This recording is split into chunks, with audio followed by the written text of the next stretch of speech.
Today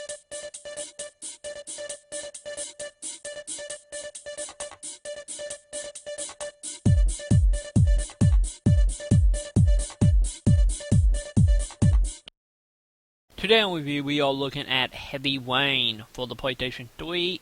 The story of Heavy Rain is, of course, a serial killer has been unleashed on a town, kidnapping and killing children in Rainwater, and the game pretty much takes place as four characters involved in the story. Of course, a father of someone who had lost a child to the origami killer and got only 5 days to find his son by going through the puzzle and trial to prove his love to the serial killer to get the address to where his son is being held. The other character is a private detective, which is going around questioning past victims of the origami killer and trying to figure out who he is also. And of course you have a reporter who has some insomniac problem and mental issue who is also just trying to write a book or story about the origami killer. And then the last character is an FBI agent who is researching the mortal crimes and trying to diagnose who the killer actually is. And for him individually, it will the puzzle aspect of Heavy Rain come from. Of course, you will go to crime scenes, interview people, and overall try to solve the puzzle of who the origami killer is by collecting evidence. And by the end of the game, his story could come to an end depending if you can figure out who the killer actually is by all the clues. And of course, the main unique part of Heavy Rain is, of course, at any point, any character can die. And if they die, that story part is just lost, and the story continue on. And with many different endings for each of the characters and the overall story arc throughout. Every time you play the game, you expect to get a distant ending or distant cutscene just from failing a quick time event or not collecting a piece of evidence or just random little things along the way that can change the story overall dramatically in some scenarios. But the gameplay of Heavy Rain is mainly a point-and-click adventure game with of course some quick time event thrown in there that will use everything including the 6-axis on the PlayStation 3 controller. But Heavy Rain do have some problems here. Of course, in the overall story, and a couple of plot holes that it heavily left open without really any detail or planning, right along with some control issue, mainly the control issue of moving around. It is extremely robotic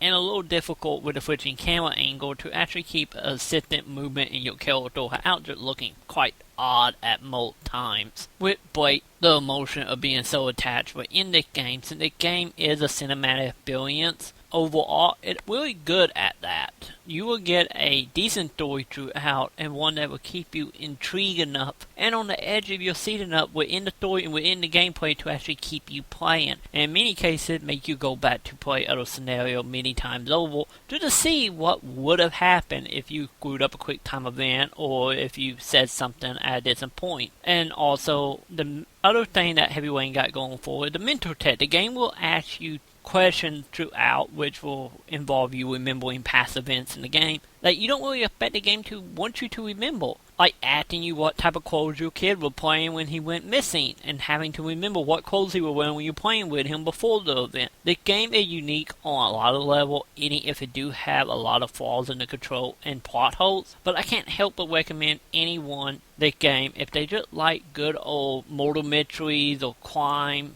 CSI type of story. Just overall, Heavy Rain is good, not great, but worth a play overall. And that's why I give Heavy Rain for the PlayStation 3 a 4 out of 5.